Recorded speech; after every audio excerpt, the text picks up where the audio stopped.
Right. ఎవరు ఎవరిని తలంటారు మీకేం తెలుసు? మంత్రివర్గ సమావేశంలో ఏం జరిగిందో మీకు ఎరుక? పెయిడ్ వార్తలు రాస్తే నిజాలు కావు. ఓ పత్రికా విలేకరులను నిలదీసిన ఉత్తమ్ కుమార్ రెడ్డి ఇప్పటికి గాని సో ఇచ్చింది ఉత్తమ్ కుమార్ రెడ్డి గారికి. ఆంధ్రజ్యోతి పేపరు ప్రతి ఆదివారం ఇచ్చే కొత్త పలుకులో వేమూరు రాధాకృష్ణ గారు మంత్రులకు తలంటన సీఎం అని రాసిండు.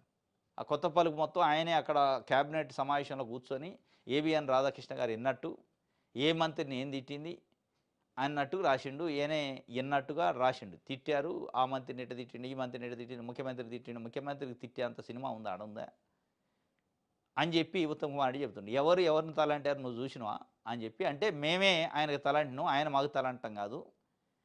ఆ తలంటిన దానికే జలుబు నీళ్ళు వదిలిని అని చెప్పి ఇప్పుడు సెట్ అయ్యి జూబ్లీహిల్స్లో తిరుగుతున్నానని ఆయన చెప్తుండు.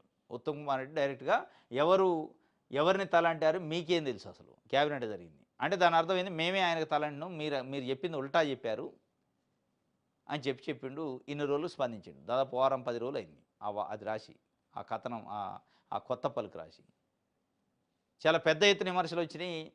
అంటే తెలంగాణ క్యాబినెట్లో ఉన్న మంత్రులకు ఆత్మగౌరవం లేదా కనీసం?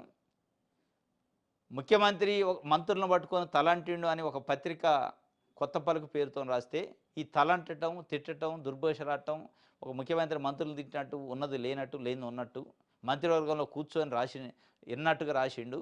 ఇది తప్పు, మా ఆత్మగౌరవం పైన ఎందుకు ఇట్లాంటి వార్తలు రాస్తారని నిన్న స్పందించిండు. అది కూడా ఒక విలేకరు అడిగితే ఉత్తమ్ కుమార్ రెడ్డి మాట్లాడి నిన్న.